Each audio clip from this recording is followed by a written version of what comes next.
Hey everyone, it's me, Arthur Kade. MR. If Dame Helen Mirren wants to rename our show from Behind the Velvet Rope to Behind the Metal Rope for you, Dame Helen, I'm doing it. First of all, congratulations on this wonderful movie.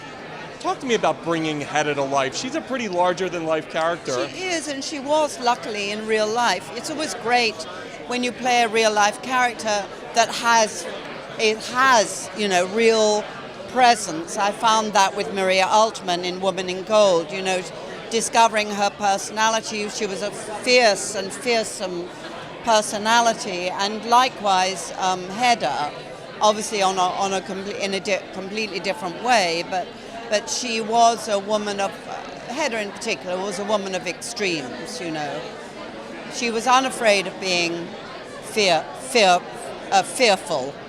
Not fearful, fear-mongering. She was unafraid of being fear-mongering. She called her house the house that fear built.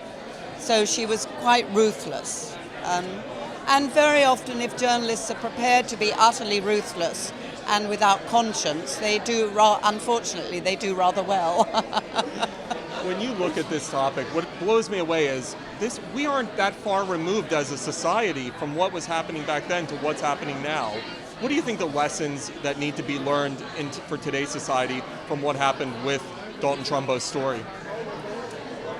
Just to be conscious of the power of the press, obviously, the power that the press has to fearmonger, and then to be cautious about jumping on bandwagons of getting a mob mentality.